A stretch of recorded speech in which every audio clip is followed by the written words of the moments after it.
يسألونك عن الروح قل الروح من أمر ربي وما أوتيتم من العلم إلا قليلا আল্লাহ তাআলা বলেন নবী আমার আপনি পৃথিবীর মানুষদেরকে বলে দেন রূহ কেমন একটা জিনিস গোটা পৃথিবীর মানুষগুলি আমি নিজ হাতে বানাইছি না কোন বলার সঙ্গে সঙ্গে মানুষের বডি হয়ে গেছে কোন বলার আমি কেবলমাত্র মানুষের চেহারার মধ্যে আমি কুদরতি হাত লাগাইলাম এই জন্য লাগাইছি যেন একসাথে হাজার মানুষ বাস করবে একজন আরেকজনের সাথে মিলবে না একজন আরেকজনের সাথে 100% কোনো মিল পাওয়া যাবে না কিন্তু আমি রব্বুল কারীম রূহটা এমন ভাবে বানাইছি এটা দেখার মতো কোনো জিনিস না বুঝার কোনো জিনিস না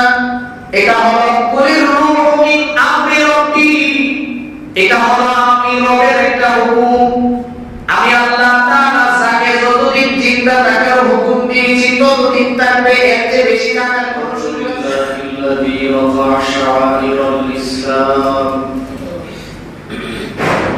في كل مكان وزمان والصلاة والسلام على أشرف الأنبياء محمد وعلى آله وصحبه ما دامت المنوال ونشهد أن لا إله إلا الله وحده لا شريك له ونشهد أن سيدنا وسندنا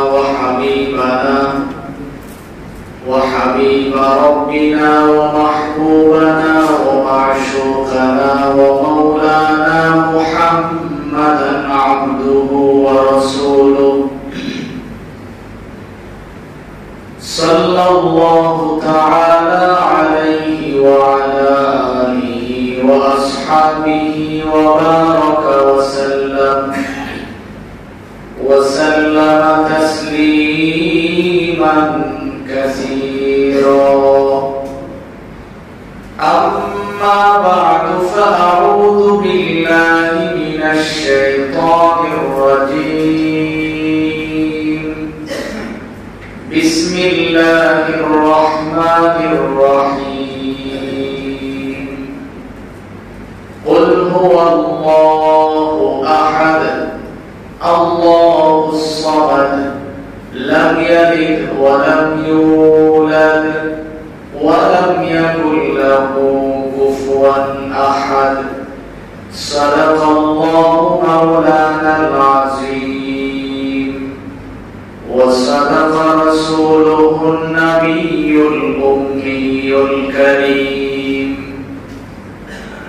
ونحن على ذلك من الشاهدين والشاكرين والحمد لله رب العالمين اللهم صل على محمد وعلى آل محمد كما صليت على إبراهيم وعلى آل إبراهيم إنك حميد مجيد اللهم بارك على محمد وعلى آل محمد كما باركت على إبراهيم وعلى آل إبراهيم إنك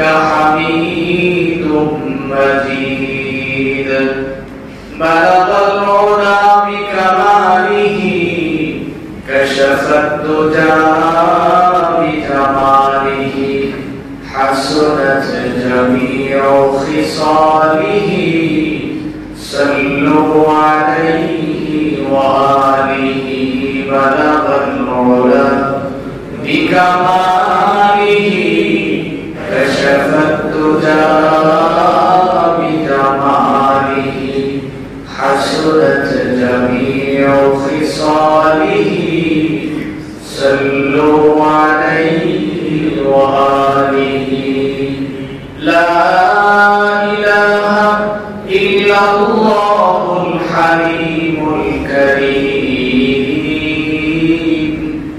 সুবহানাল্লাহি ওয়া বিহামদিহি সুবহানাল্লাহিল আযীম সুবহানাকা লা ইলমা লানা ইল্লা মা 'আল্লামতানা ইন্নাকা আনতাল আলীমুল হাকীম। نهاية هذا الاحترام উপস্থিত দেশ ও জাতির কর্ণধার হযরত উলামায়ে কেরাম, অত্র এলাকার বিভিন্ন অঞ্চল থেকে আগত ইসলাম প্রিয় মুসলিম ভাইরা, মহান রব্বে কারীমের দরবারে অসংখ্য অগণিত শুকর আদায় করছি, যিনি অত্যন্ত দয়া করে মেহেরবানি করে আমাদেরকে পবিত্র জুমার দিনে জুমার নামাজ আদায় করার তৌফিক দিয়েছেন। এই জন্য আমরা শুকরিয়া করছি আলহামদুলিল্লাহ। আলহামদুলিল্লাহ।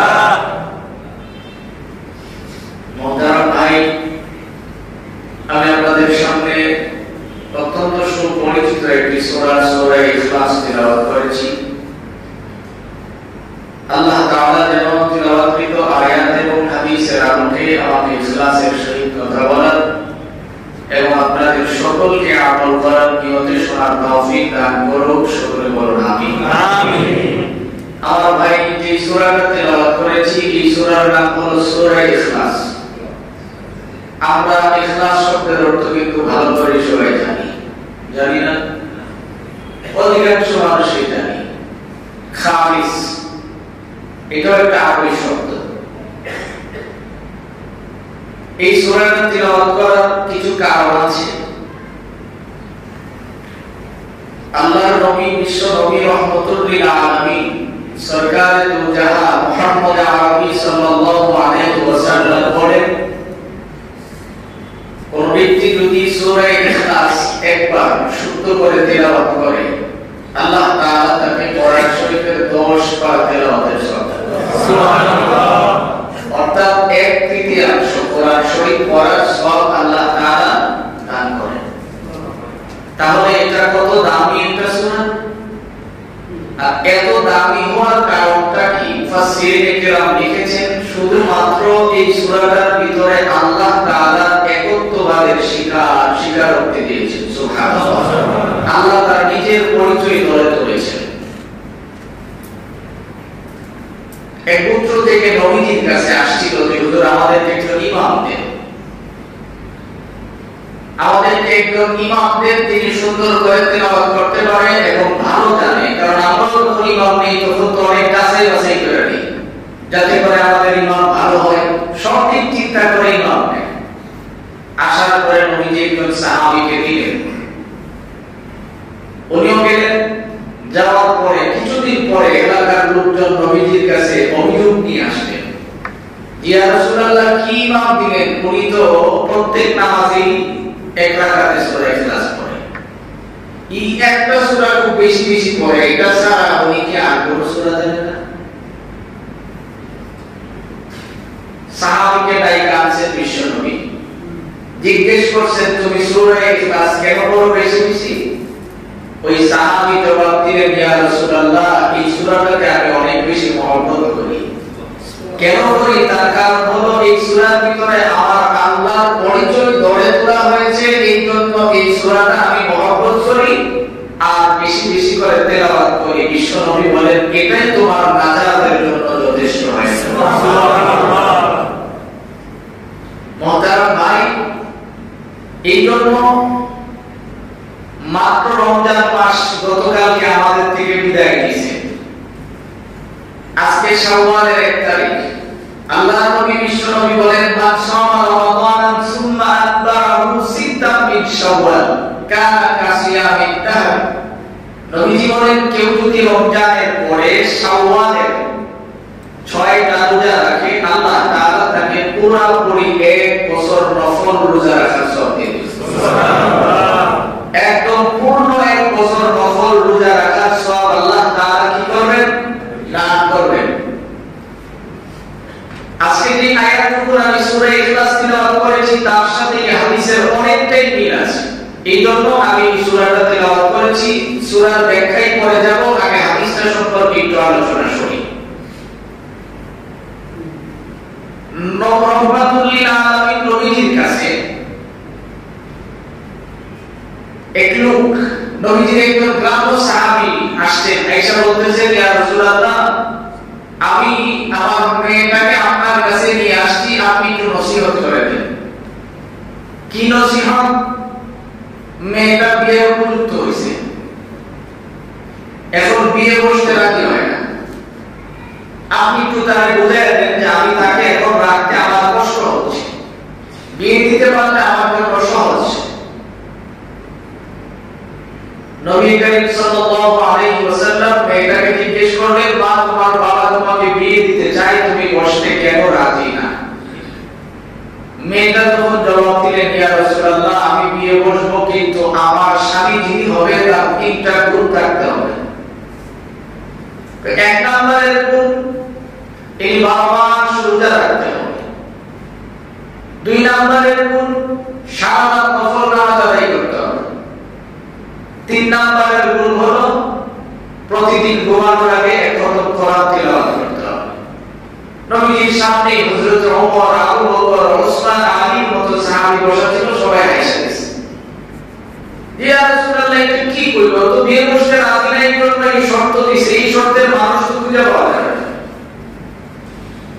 পিছন থেকে একজন গ্রাম্য সাহাবী দাঁড়াইছে, দাঁড়ায় বলছেন, নবী, আমার মধ্যে তিনটা গুণই আছে, আপনি দয়া করে আমার সাথে বিয়ে করায় দেন। বিয়ে করে নিয়ে গেছে বাড়িতে। নিয়ে যাওয়ার পরে এখন স্ত্রী তো চিন্তা করছে, আমার স্বামী সারা রাত নামাজ পড়বো, দেখে যায় না পেয়ে না ফজর পর্যন্ত ঘুমাইছে, নামাজ পড়া নাই সারা ফজর পর্যন্ত ঘুমাইছে। ফজরের সময় ওইটা এসে মসজিদে যে জামাতে নামাজ আদায় করছে। এখন দেখে নামাজ পড়ে দেয়, খাওয়া শুরু করছে, তার মানে সে উঠেও রাখে না। তার দুই নম্বরের শর্ত ভঙ্গ হয়েছে। সন্ধ্যার সময় দেখে ঈশান নামাজ পড়ে এসে একদম আরামসে ঘুমাই গেছে, কোরআন শরীফ পড়ার সাথে তার সম্পর্ক নেই। এখন ঘুমাইতে যায়, স্ত্রী বলতেছে যে তুমি বিছানায় থাকো, আমি আর তোমার সাথে থাকবো না, তোমার সাথে আমার ফয়সালা হবে, তুমি আমার সাথে চিট করছো, ফয়সালা হবে নবীর দরবারে। পরের দিন বিশ্ব নবী রহমাতুল লিল আলামিনের দরবারে যায় মহিলা অভিযোগ করে, ইয়া রাসূলুল্লাহ, আপনি কি দিলেন? আমি যে শর্ত চাইছি, শর্তের মধ্যে কোনটাই তো তার কাছে নেই, কিন্তু আমি তো তার সাথে আমার বিয়ে পড়াই আছে। নবীজি বললেন, তার গায়িকা আনো। এমন সময় বিশ্ব নবী দেখে ওই সাহাবীও হাজির। মসজিদে জিজ্ঞেস করতেছে, এই মহিলা, তুমি একটা একটা করে তোমার অভিযোগ বলো।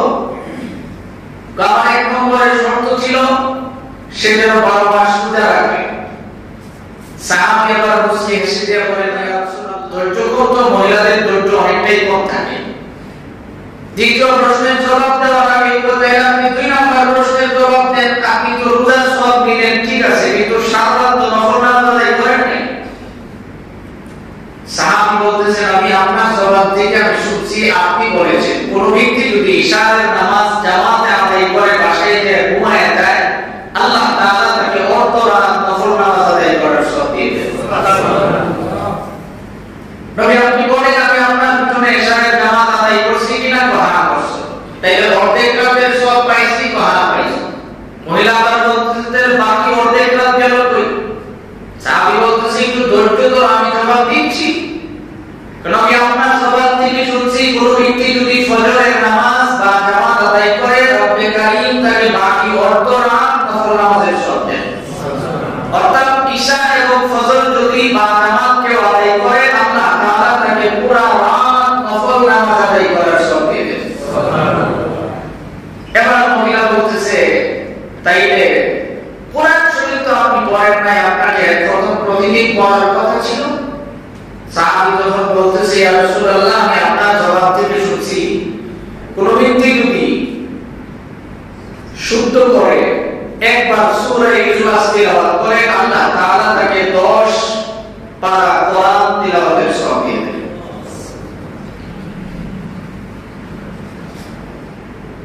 আমি তো নবীজি প্রত্যেকদিন ঘুমানোর আগে 3 বার সহিহ শুদ্ধভাবে সূরা ইখলাস তিলাওয়াত করে ঘুমাই।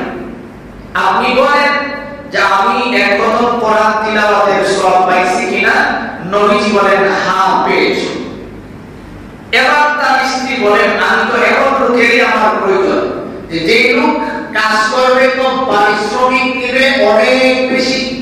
এই জন্য আল্লাহর নবী বলেন যে শাওয়াল মাস যখন উম্মত তোমাদের সামনে হাজির হয়ে যায় তোমরাও শাওয়ালের 6টা রোজার গুরুত্ব দিয়ে রাখতে চেষ্টা করো। যদি রাখতে পারো তোমার ফায়দা হবে কি পারিশ্রমিক কম, পারিশ্রমিক বেশি, পরিশ্রম কম। এই জন্য শাওয়ালের 6টা রোজা আমরা রাখবো ইনশাআল্লাহ, নিজেরা রাখবো এবং আমাদের সন্তানদেরকেও রাখাবো, আমাদের স্ত্রীদেরকেও রাখাবো। এখানে কিছু মাসআলা আছে বোঝার বিষয় যে শাওয়ালের 6টা রোজা রাখতে গিয়ে আপনি কিভাবে রাখবেন। আপনি কি ধারাবাহিক একসাথে রাখবেন নাকি ভাঙা ভাঙা রাখবেন? এই ব্যাপারে তাফসীরের কিতাবের মধ্যে স্পষ্ট ব্যাখ্যা আছে। আপনি যেভাবে খুশি রাখবেন শাওয়াল মাসের ভিতরে রাখবেন, আপনি যেভাবে খুশি এভাবে রাখবেন, শাওয়াল মাসের ভিতরে রাখলেই চলে। হ্যাঁ, মহিলাদের ব্যাপারে প্রশ্ন হলো অসুস্থতার কারণে যে রোজাগুলি ভেঙে ফেলে এই রোজাগুলি আগে রাখবে তারপরে শাওয়ালের রোজা রাখবে। মাসআলাটা বুঝাইতে পারছি? যে মহিলাদের ব্যাপারে যে রোজাগুলি অসুস্থতার কারণে ভেঙে ফেলে এইগুলি আগে তারপরে শাওয়ালের রোজা রাখবে। এখন প্রশ্ন হলো যে ওই রোজা রাখতে রাখতে যদি তার শাওয়াল মাস চলে যায়,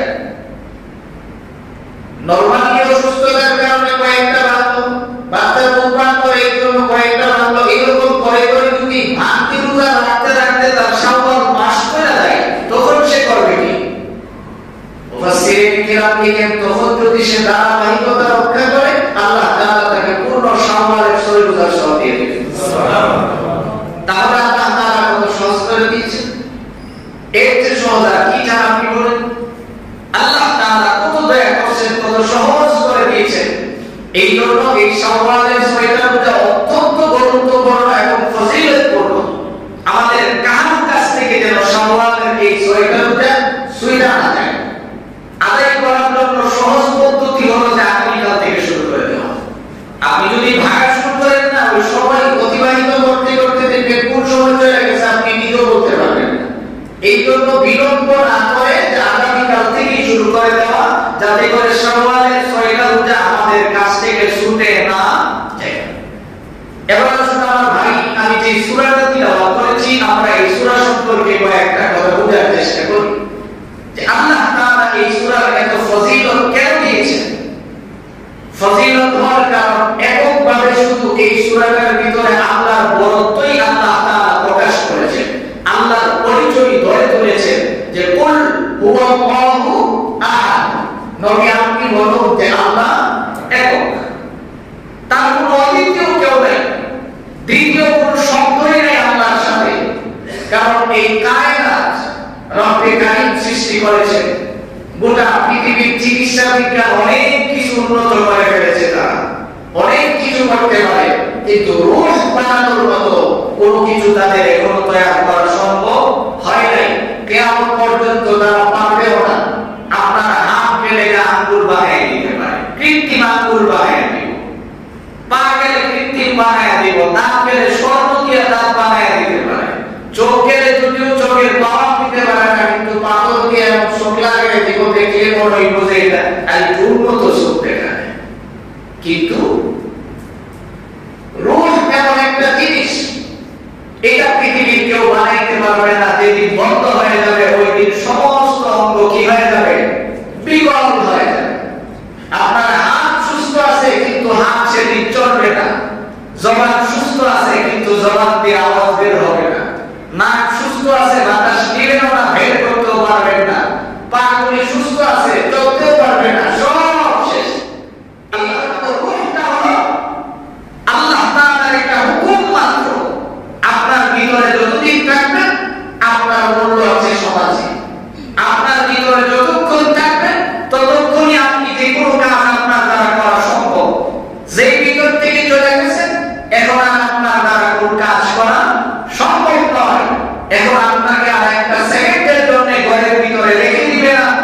এই জন্য আল্লাহ তাআলা বলেন, বান্দা তুমি শুনো, আমি আল্লাহ যে এই বিশ্বাসটা যদি তোমার ভিতরে থাকে আর কিছু থাকুক না থাকুক বিশ্বাসের কারণে আমি আল্লাহ তাআলা তোমাকে একটা নয় দুইটা নয় গোটা পৃথিবীর 10টা পৃথিবীর সমান একটা জান্নাত উপহার দিয়ে দেব।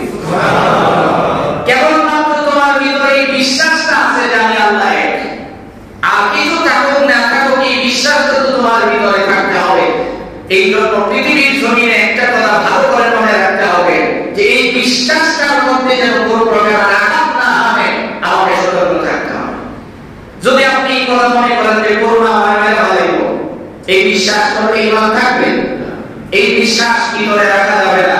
করোনা তো মাত্র রবের হুকুম, এটা যদি আল্লাহ তাআলা হুকুম করে থাকে আমাকে ধরবে, হুকুম না করলে আমাকে ধরবে না। আমার মরা যদি এটা একটা মাধ্যম হয়ে থাকে তাহলে হতে পারে। কারণ ইতিহাস তো আপনারা জানেন, আজরাইল মানুষকে আগে আইসা সরাসরি নিয়ে যেত। লোকজন গালিগালাজ করে আজরাইল আর মানুষ হয়েছে না, আমার বাড়িতে এগুলো অত্যন্ত। হযরতে সুলাইমান আলাইহিস সালামের জমানা থেকে আল্লাহ তাআলা তার স্পেশাল সিস্টেম চেঞ্জ করে দিয়েছে যে তুমি রূহ নিয়ে আইবা কিন্তু তোমারে বুঝতে দিবে না। মানুষ বলবে না যে তুমি নিছো, মানুষ বলবে হার্ট অ্যাটাক করছে, মানুষ বলবে তার করোনা হচ্ছে, মানুষ বলবে সে 10 দিন অসুস্থ ছিল বিছানায় পড়ে মারা গেছে, মানুষ বলবে রোড অ্যাক্সিডেন্টে বসে। এই কথা বলবে না যে আজরাইল হয়ে গেছে। তোমার নামই মানুষ নিত না, আমি সিস্টেমটা ঘুরে দিতেছি। আজরাইল আল্লাহর কাছে আবেদন করছে, আল্লাহ অনেক লোক অনেক নাম দিছো, কেউ কেউ গালি দেয় না, কিন্তু আমার যেই নাম দিছো সবাই তো গালি আমার গাই দেব যে হ্যাঁ আর মানুষ পাইছিল না, আমার মুখটা হয়ে গেল না। আল্লাহ তাআলা বলেন আমি সিস্টেম ঘুরে দিছি, এমন কাম করব জিন্দেগিতে তোমার কথা কেউ স্মরণই করবে না। কে সেই কথা বলবি না, বলবে ওই জুলবুল গেছিল ওখানে রিকশা করে মারা গেছে, গাড়ি তো ছিল হোন্ডা অ্যাক্সিডেন্ট করে মারা গেছে, করোনা ছিল মারা গেছে, কিন্তু তোমার নাম কোনোদিন মানুষ বলবে না। এই জন্য মুহতারাম ভাই, আল্লাহ তাআলা বলেন বান্দা তুমি শুনো, তোমার আর কিছু থাকুক না থাকুক আমি আল্লাহ যে এক, এই বিশ্বাসটা তোমার ভিতরে রাখো। যদি তোমার ভিতরে এই বিশ্বাসটা তুমি পরিপূর্ণ করে ফেলতে পারো তাহলে আর কিছু হোক না হোক তুমি দুনিয়া থেকে আসার পরে 10টা দুনিয়ার সমান একটা জান্নাত পাবে। সুবহানাল্লাহ। 2 নম্বরে মুফাসসিরিন ইকরাম লিখেন এই বিশ্বাস অনেক নামে বিশ্বাস। 4 জন ইমাম, প্রসিদ্ধ ইমামদের ইতিহাস আমরা জানি। ইমাম আহমদ ইবনে হাম্বল রাহমাতুল্লাহ আলাইহি এক লোক জিজ্ঞেস করেছিল আল্লাহর উপরে আপনার আস্থা আছে কি? উনি জবাব দিল জি, আল্লাহর উপরে আমার বিশ্বাস আছে। তাইলে আল্লাহর উপরে যে আপনার বিশ্বাস আছে, আপনি বিশ্বাসটা কি করে আপনার ভিতরে আনবেন? কোন কাজে আপনার ভিতরে এত বড় বিশ্বাস আসলো যে আল্লাহ আছে?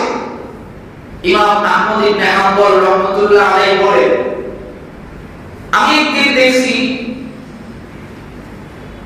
তারা ভিতরের একটা বাক্স, হাঁটতেছিলাম, হাঁটার সময় ভিতরের একটা বাক্স দেখছি আমি, চুল পরিমাণ কোনো ছিদ্র নেই তার মধ্যে। যাওয়ার পরে আমার মনের মধ্যে কৌতূহল জাগলো, এই বাক্সটা কৌতূহল জাগার সঙ্গে সঙ্গে দেখলাম অটোমেটিক খুলে গেছে। অটোমেটিক খুলে যাওয়ার পরে তার ভিতরে আমি একটা দগদগে সাদা পাথর দেখতে পাইলাম। পাথরটা ভেঙে গেছে, তার ভিতরে এরকম 7টা আবরণ ছিল, প্রত্যেকটা আবরণের ভিতরে ছোট্ট একটা পোকা। এই পোকাটা বের হয়ে সাথে সাথে জমিন থেকে আস্তে আস্তে করে খাবার খুঁজে খুঁজে খাওয়া শুরু করছে। যেই মাত্র আমি দেখলাম তখন আমার বিশ্বাস হলো যে একটা পোকা আপনার জাতিগত শিক্ষা হলো খেতে হবে। এই খাবারের শিক্ষাটা যিনি দিয়েছেন তিনি হলেন আমার আল্লাহ, আর কোনো কিছু আমার প্রয়োজন নেই। সুবহানাল্লাহ। এই জন্য আমার ভাই, আল্লাহর উপর বিশ্বাসটাকে আপনি পরিপূর্ণ করার চেষ্টা করেন। মাখলুকের উপর থেকে আপনি বিশ্বাসটাকে একদম বন্ধ করে দেন। আল্লাহর উপরে যখন আপনি পরিপূর্ণ বিশ্বাসটা নিয়ে দিবেন, আপনার জীবন চলতে অনেক সহজ হয়ে যাবে, সুন্দর হয়ে যাবে। আজকে মাখলুকের উপরে বিশ্বাস থাকার কারণে আমার বিশ্বাস হলো আমার চাকরি, আমার বিশ্বাস হলো আমার ব্যাংকের টাকা, আমার বিশ্বাস হলো আমার ছেলে প্রবাসে আছে ওখান থেকে টাকা পাঠাবে আমি চলব। এই যে একটা বিশ্বাস আছে, এটা আপনি ভিতর থেকে চেঞ্জ করার চেষ্টা করেন, দেখেন আল্লাহ তাআলা আপনার জীবন কত সুন্দর করে এই জন্য আল্লাহ তাআলা বলেন, বান্দা তুমি শুনো, আমি আল্লাহ এক, আমার কোনো অদ্বিতীয় কেউ নাই। এই কথাটা তুমি যদি বিশ্বাস করে ফেলতে পারো তাহলে তোমার জীবন সুন্দর হয়ে যাবে। ইমাম মালিক রাহমাতুল্লাহ আলাইহি একটু জিজ্ঞেস ছিল যে আপনি আল্লাহ যে এটাকে কিভাবে দেখেন, কিভাবে বিশ্বাস করেন? ইমাম মালিক রাহমাতুল্লাহ আলাইহি জবাব দিলেন, আল্লাহ এক এটাকে আমি এইভাবে দেখি, কারণ আল্লাহ যদি দুইজন হইতো, আমার নাক বানানোর সময় এক আল্লাহ কইতো নাকটা পিছনে দাও, আরেকজন বলতো সামনে দাও, দুই আল্লাহ মাইফিক লাগতো, দুনিয়া ধ্বংস হয়ে যেত। আমি বুঝতে পারছি যে আমার নাককে সুন্দর করে বানিয়েছে, এখানে আরশে আজিমের মালিক আল্লাহ ছাড়া, একক ছাড়া কেউ হতে পারে না, যেখানে দুইজন লোকের হাত লাগে নাই, একজন বানিয়েছেন। এই জন্য আমার আল্লাহ এক, আমার পুরোপুরি বিশ্বাস আছে, কারণ এক হাতে বানাইছে বিদায় গোটা পৃথিবীর সমস্ত মাখলুকগুলি এত সুন্দর দেখা যায়। এই জন্য আমার ভাই, আমাদের সমাজে নাস্তিকের তো অভাব নাই যারা আল্লাহ বিশ্বাস করে না। আমাদের ইমাম আবু হানিফা রাহমাতুল্লাহ আলাইহি ওনার জামানায় খলিফা মাহদির আমলে এক নাস্তিকের আবির্ভাব হয়েছিল, যিনি বলেছিলেন আল্লাহকে আমি বিশ্বাস করি না। খলিফার কাছে যে বলছিল যে আল্লাহ যে গোটা পৃথিবীতে আল্লাহ সৃষ্টি করছেন, এটা আপনি আমাকে প্রমাণ করে দেন। খলিফা ইমাম আযম আবু হানিফা রাহমাতুল্লাহ আলাইহির কাছে প্রতিনিধি পাঠাইলেন যে আবু হানিফাকে দেয় বাবা আমার কাছে আসেন। খলিফার বাসভবন ছিল নদীর কিনারে, অপর প্রান্তে ছিল আবু হানিফা রাহমাতুল্লাহ আলাইহির বাসা। খবর পাঠাইছে সন্ধ্যার আগে, কিন্তু আবু হানিফা রাহমাতুল্লাহ আলাইহি আসতে আসতে আসতে একেবারে রাত 1টার পরে। আসার পরে তো খলিফা বিরক্ত তার উপরে যে এত লম্বা সময় নিয়ে আপনি কেন আসলেন? ইমাম আযম আবু হানিফা রাহমাতুল্লাহ আলাইহি আসার পরে খলিফা জিজ্ঞেস করতেছে, ইমাম সাহেব আপনি কেন দেরিতে আসলেন? আমি তো আপনার কাছে খুব আগে সংবাদ পৌঁছেছি। আবু হানিফা রাহমাতুল্লাহ আলাইহি মুস্কি হেসে দিয়ে জবাব দিলেন, খলিফা আপনি ভালো করে শুনে রাখেন, আমি আসার সময় অলৌকিক একটা ঘটনা দেখলাম।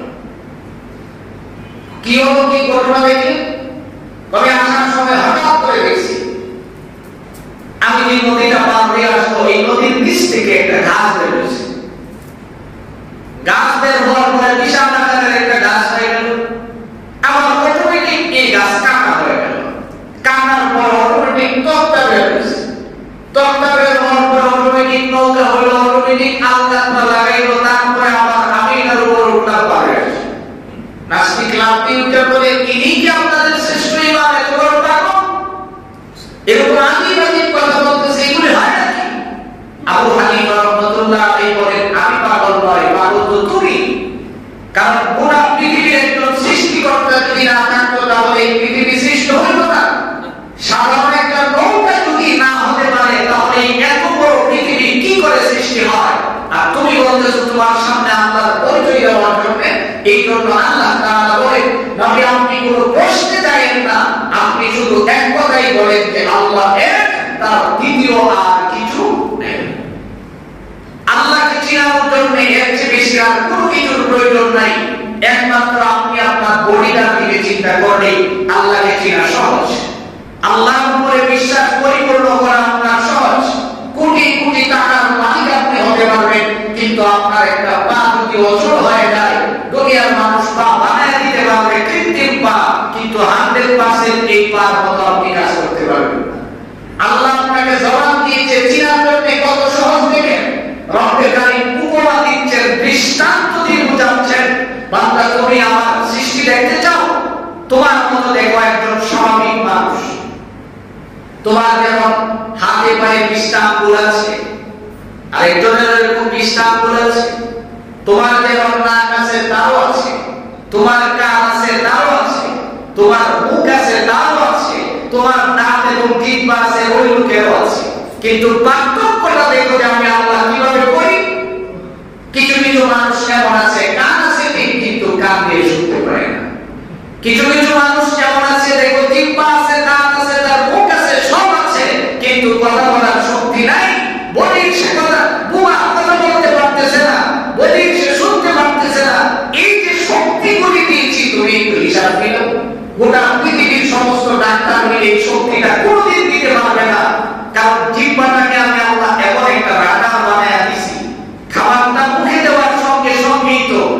জিহ্বা বলে দেবে। এটা সাক্ষী সাথে সাথে জিহ্বা বলে দিবে। রব্বে কারীম বলে যে আমি কত সুন্দর করে সাজাইছি তুমি দেখো। খাবার দেখার জন্য তোমার চোখ করে যদি পিছনে থাকতো তাহলে আমি পিছনে নিয়ে দেখাই আনতো যে আপনি একটু দেখেন তো খাবারটা দেখতে কেমন দেখা যায়। তারপরে নাক যদি বড় করে দুর্গন্ধে তো বাঁচতো না। আল্লাহ তাআলা বলেন বান্দা তুমি দেখো কত সুন্দর করে আমি তোমার জিনিসগুলো আমি সাজাইলাম, আমি কিভাবে বানাইলাম দেখো। আবার নাক দিয়েছি রান্নার সিস্টেম, সুগন্ধ দুর্গন্ধ অটোমেটিক বলে দেয়, নাকের কাছে নেওয়ার সাথে সাথেই বলে দিবে এটা ভালো না মন্দ, তার গন্ধটা কেমন। জিহ্বাতে লাগানোর সঙ্গে সঙ্গে জিহ্বা বলে দিবে এটা পচা বাসি নাকি ভালো, তার স্বাদ অটোমেটিক বলে দিবে। আবার নামগুলি এমন ভাবে লাগাইছি দেখো না, 3 স্তরে আমি নামগুলি সাজাইছি। তুমি যখন ছোট ছিলা আল্লাহ তাআলা বলেন যখন তুমি ছোট ছিলা তখন কিন্তু আমি তোমাকে নাম দেইনি। দিনের মায়ের দুধ পান করতে যখন তোমার মায়ের কষ্ট হতো এই জন্য আমি নাম দেইনি। যেই মাত্র মা আছেন বাবারা খায় দেখো তুমি ভাই বোনরা খাচ্ছে তোমার খাইতে পড়ে চাই তখন আমি তোমার নাম দিছি একবারে নরমাল ছোট ছোট। তখন যদি বৃদ্ধ মানুষের মতো বড় নাম দিতাম তাহলে তুমি জিহ্বা কামড় দিয়ে খাইতে পারতে না। এই জন্য আমি নরমাল নাম দিছি যার পাওয়ার কম। এইগুলিকে আমি আমার কিছুদিন পরে এখন বুঝলাম যে তোমার বড় বড় নলি খাইতে হবে, তোমার মনে চাইবে যে আমি সুপ খাই বড় বড় পায়া খাই, তখন আমি নামগুলি আমার পরিপূর্ণ করে দিয়েছি। এখন বড় বড় হাড়ের মধ্যে তুমি খাও দিবা কোনো অসুবিধা হবে না। আল্লাহ তাআলা বলেন এইভাবে আমি তোমাকে সাজায়া আনছি। তুমি জীবনে করছো যে আমার উপরে বিশ্বাস না করে তুমি দুনিয়াতে চলবা, কিন্তু আমি তোমার ছেড়ে দেব। প্রত্যেকটা অঙ্কন পতঙ্গের হিসাব আমি তোমার কাছ থেকে নিব, ফাইন কুরবানি নিব। কারণ হাসরের ময়দানে যখন তুমি দাঁড়াইবা দাঁড়ানোর সঙ্গে সঙ্গেই তো তোমার অটোমেটিক জবান বন্ধ হয়ে যাবে, অটোমেটিক জবান বন্ধ। তখন হাত কথা বলবে, তখন হাত স্পষ্ট করে কথা বলবে। যুবক শুনে রাখো, নামাজের সময় বাজি ফুটাইছো তওবা করো। নামাজের সময় এই হাত দিয়ে বাজি ফুটাইছো, এই হাত আল্লাহর দরবারে তোমার জন্য সাক্ষী দিবে। এই হাত বলবে মানুষকে কষ্ট দিয়েছে। বৃদ্ধ মানুষ রাস্তা দিয়ে হাইটে যাচ্ছে, ফট করে একটা বাজি তার সামনে হয়ে গেছে। এই লোকের কলিজা সহ দপ্তর করে গাই বসছে, আর তুমি তো মনে করছো খুব আনন্দ উপভোগ করছো। কিন্তু মনে রাখো এই হাত যেদিন তোমার বিরুদ্ধে সাক্ষী হয়ে দাঁড়াবে, এই পা তোমার বিরুদ্ধে সাক্ষী হয়ে দাঁড়াবে, এই কান তোমার বিরুদ্ধে সাক্ষী হয়ে দাঁড়াবে। আল্লাহ তাআলা বলেন বান্দা তুমি যদি খালি তোমার ভিতরে আমি আল্লাহ এক, আমি আল্লাহ তোমাকে সৃষ্টি করছি, আমি আল্লাহ ছাড়া তোমার ইলাহ বলতে কিচ্ছু নাই, এই শব্দটা ভিতরে ঢুকায় দাও। আমি আল্লাহ তাআলা দুনিয়ার জমিনে থাকা অবস্থায় যা কিছু আছে সবগুলি অনুমাপ করে দেব। সুবহানাল্লাহ। আল্লাহকে যদি তুমি বিশ্বাস না করো, নাফরমানি যদি করতে থাকো, হাদিসের মধ্যে আসছে জমিন বলতে থাকে আল্লাহ অনুমতি দাও। আর শেষ করে বলা আল্লাহ দিলে একটু কি করবি? ইদা সুলসিলাতিল আরদু জিলজালাহা, আমি জালজালা সৃষ্টি করে দেব। আমি খালি আমার পিঠটা কাজ করে দেব, সবগুলি আমার ভিতরে ঢুকে যাবে। সাগর আল্লাহর কাছে দোয়া করতে থাকে আল্লাহ অনুমতি দাও। শেষ করে বলে জিজ্ঞেস করে আল্লাহ তাআলা জিজ্ঞাসা তুমি কি করে শেষ করবা? আল্লাহ আমি যেইভাবে উপরে ফুইলা করব জমিনে যাব তাদেরকে ভাষায় ভাষায় নিয়ে আসবো, থাকার মতো কোনো সুযোগ তাদের থাকবে না। আসমান আল্লাহর কাছে বলে আল্লাহ অনুমতি দাও যারা নাফরমানি করে তোমাকে বিশ্বাস করে না, এগুলি শেষ করে দেই। আল্লাহ তাআলা জিজ্ঞাসা কি করে করব? আসমান বলে বৃষ্টি এমন পরিমাণে ফলাও পয়সা যাবে, থাকার মতো কোনো সুযোগ থাকবে না, বাড়িঘর ধ্বংস হয়ে যাবে। এই জন্য আমার ভাই এখন সময় আছে, রবের বিশ্বাসটা ভিতরে ঢোকাও, ইবাদত কম করে বেশি করি, আল্লাহর কাছ থেকে কমসে কম যে আল্লাহর উপরে পরিপূর্ণ আস্থা রাখার চেষ্টা করো যে আল্লাহ তাআলা এক, আল্লাহ ছাড়া কিচ্ছু নাই, কেউ আমারে কোনো কিছু করে দিতে পারবে না, আমার মালিক ছাড়া আমার কিছু করার কেউ নেই। এই বিশ্বাস যদি তোমার ভিতরে পরিপূর্ণ হয়ে যায়, এই বিশ্বাসটা যদি তোমার ভিতরে পরিপূর্ণ থাকে,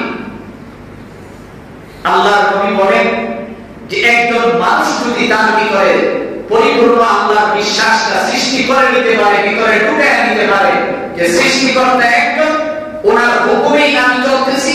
আল্লাহ তাআলা যে বলেন কুলির রূহু মিন আমরি রাব্বি, যে এই মানুষের ভিতরে রূহটা হলো আমার একটা হুকুম, আমি বলে দিছি বাস রূহ আছে, আমি বলছি যে ভেবে দেব, অটোমেটিক চলে যাবে। এই সময়টা পর্যন্ত যদি বান্দা আমার কথাগুলি মাইনা চলে, বান্দা যদি আমার বিশ্বাসটা তার ভিতরে পরিপূর্ণ রাখে, আমি আল্লাহ তাআলার প্রতি যদি তার বিশ্বাস পরিপূর্ণ থাকে যে সৃষ্টিকর্তা আল্লাহ, আল্লাহ ছাড়া পৃথিবীর জমিনে কেউ কোনো কিছু সৃষ্টি করে নাই, এই বিশ্বাস কোনো দৃষ্টান্ত ছাড়া, কোনো উপমা ছাড়া এক কথায় বিশ্বাস করে নিতে হবে। কারণ ওই যে প্রমাণ দেখাইছে সাইয়্যিদিনা আবু বকরের মতো, আবু বকর সিদ্দিক, হাদিসের কিতাবের মধ্যে আসছে সাইয়্যিদিনা আবু বকর সিদ্দিক, এটা দুনিয়ার শব্দ না, সিদ্দিক শব্দ জান্নাতের শব্দ, সিদ্দিক শব্দটা আসমানের শব্দ। কারণ আবু বকরকে যখন বিশ্বনবী বলেছিল, আবু বকর আমার কাছে তো কোরআন আসছে, আমার কাছে আমি রাতের বেলায় মেরাজে গিয়েছিলাম, এই দেখে আসছি। সাইয়্যিদিনা আবু বকর মুস্কি হেসে দিয়ে বলেছেন, ইয়া রাসূলুল্লাহ, আমি 100% বিশ্বাস করি আপনার মেরাজ আমাদের জন্য শিক্ষাজনক একটা সফর। সুবহানাল্লাহ। নবী জিজ্ঞেস আবু বকর, তুমি আমার কাছ থেকে জানতে চেয়েছিলে না আমি কি করে দেখছি? আবু বকর বলেন, নবী আমি আপনার জিজ্ঞেস করতে হবে না, কারণ আপনাকে জিজ্ঞেস করার কোনো প্রয়োজনই মনে করি নাই, ওই পরিমাণে আপনার উপরে আমার বিশ্বাস আছে। মুশরিকরা আসছে, আয়েশা বলতেছে, তাহলে কত দিন যে গেছিলেন দরজা করা, আপনাদের বাবার টিনের ঘরের মধ্যে এতদিন ঘুমাইছে, আপনি যদি কেউ জিজ্ঞেস আপনার বাবার ঘরে এই যে চাল লাগাইছে, চালের আয়েশা করা কত দিন, কইতে আপনি কোনদিন আপনি বিষয়ে সেইগুলি করেন, আর এইগুলির প্রশ্ন তো অত সরাসরি আয়েশা প্রশ্ন করছে যে মুহাম্মদ আপনি যদি যায় থাকেন তাহলে কোন দরজা করে? বহু মানুষ আমাদের দোষ করে আসছে, 40 দিন সময় কাটায় আসছে, যদি জিজ্ঞেস করেন যে বাইতুল্লাহ দরজা কয়টা বলতে পারবে? এটা সমীকরণ করা আছে, এই জন্য অনেকেই যারা এইসব বিষয় নিয়ে লেখাপড়া করে বলতে পারবে সহজে, কিন্তু কেউ কি বই লেখা বলতে পারবে? এরকম আজগুলি প্রশ্ন করছে, ওইগুলির জবাব আল্লাহ তাআলা আমাদের নবীকে দিয়ে দিয়েছেন। কিভাবে দিয়েছেন? সরাসরি সামনে মসজিদ ধরে বলছে, নবী আপনি দেখে দেখে কয়ে দেন। সুবহানাল্লাহ। একবার দেখে দেখে আপনি বলে দেন যে ডান পাশে এতটা, বাম পাশে এতটা, সামনে এতটা, পিছনে এতটা, বলে বলে বলে দিচ্ছে। এই জন্য আমার ভাই, আমরা এই কথাটাই আজকে সার্বভৌমতা বুঝতে পারলাম যে আমাদের কোনো প্রশ্ন ছাড়া আমাদের রব আল্লাহ, আল্লাহ তাআলা আমাদের সবকিছু করেন, রব আমাদের হিফাজত করেন, এই বিশ্বাস আমাদের থাকতে হবে। ইদানিং তো বিশ্বাস একটু গড়বড় হয়ে গেছে। ওই যে বাইতুল মুকাদ্দাস জেরুজালেমের মধ্যে ইহুদিরা কিন্তু খুব বেশি আক্রমণ করতেছে মুসলমানের উপর, আমরা দেখতেছি অনেক বেশি আক্রমণ করতেছে। আমরা তো দেখতেছি আমাদের চোখে, আলহামদুলিল্লাহ আমাদের বাংলাদেশের মাননীয় প্রধানমন্ত্রী নিন্দা জ্ঞাপন করছেন। এটা তো অবশ্যই মুসলিম হিসাবে করার দায়িত্ব এই জন্য করছে, কিন্তু আমরাও যদি একটা সময় একটু বেশি দিন বাকি নয়, যদি আমরা এরকম গড়বড় হয়ে যায়, একদিন দুই দিন, এমন একটা সময় আসবে ইহুদিদের চক্রান্ত কিন্তু আমাদের উপরও আছে, তাদের নজর কিন্তু আমাদের দিকেও আছে। কাজেই আপনি এখনো সময় আছে, আপনি সতর্ক হয়ে যান, কারণ আল্লাহর নবী স্পষ্ট করে বলেছেন, আল্লাহ তাআলা নবীকে শুনায়া দিয়েছেন যে নবী, দুই শ্রেণীর মানুষ আপনার উম্মতের সারা জীবনের দুশমন। দুই শ্রেণীর মানুষ কোনদিন আপনার আপন হতে পারে না। গায়রিল মাগদুবি আলাইহিম ওয়ালাদ-দাল্লিন, এই আয়াতের ব্যাখ্যায় সুন্দর করে লেখা আছে, এই দুই শ্রেণীর মানুষের মধ্যে এক শ্রেণীর হলো ইহুদি, আর এক শ্রেণীর হলো নাসারা। ইহুদি এবং নাসারা কোনদিন মুসলমানের আপন হয় না। ইহুদিরা যদি আপনার পিছনে কোটি কোটি টাকা ঢালবে, বুঝতে হবে যে এই টাকা ঢালার পিছনে মতলব আছে। আপনার পিছনে বিভিন্ন রাষ্ট্রের নামে, বিভিন্ন সংগঠনের নামে যদি আপনার কোনো খেদমত করতে আসে, বুঝতে হবে তাদের এখানে মতলব খারাপ আছে। ওই যে দেখেন না, বনি ইসরাইলের একটা লোক নামাজে যাবে, ইবলিস তারে কান্ত করে নামাজে রয়ে গেছে। সাথেটা দিকে এই লোককে তুই কান্ত করে দিয়ে গেল, তোর আমার কান্ত নামাজ থেকে নামাজ শুরু করে রাখ। সঙ্গে সঙ্গে জবাব দিছে, তোর বয়স কত? আমার বয়স 3000 বছর। কামার বয়স কত জানোস তোরা? তাইলে বলছে তো 3 গুণ বেশি আমার বয়স, আমি যখন কাম করে নিছি নিশ্চয়ই কোনো কারণ আছে। তাদের কারণটা কি বলেন? তো কারণ হলো এই রূপে হাইটা একটা মসজিদে যাবে, প্রত্যেক কদমে কদমে তো আল্লাহ তার গুনাহ মাফ করে দিবেন। তা আমি যে ওই কাম করে মসজিদে লয়ে গেছি এত এই সব জাতিকে মাফ করে দিছি, কারণ নামাজে তো যাবেই না নিশ্চিত, কারণ এই রূপ ধরে রাখা যাবে না। এখন চিন্তা করছি যে এরা না করে যে বুঝাইতো না কাম করে নিয়ে দিলাই যাতে করে কিছু সওয়াব তার কম হয়। তো কাজে আপনার মনে রাখতে হবে ইহুদি যদি আপনার কোনো সময় হেল্প করতেও আসে বিভিন্ন নামে বেনামে, বুঝতে হবে এখানেও তার সমস্যা আছে, এই জায়গার ভিতরে তার বদলের সমস্যা আছে। এই জন্য মোহতারাম ভাই, আজকে গোটা বিশ্বের পরিস্থিতিতে এরকম হয়ে দাঁড়িয়েছে, মুসলিম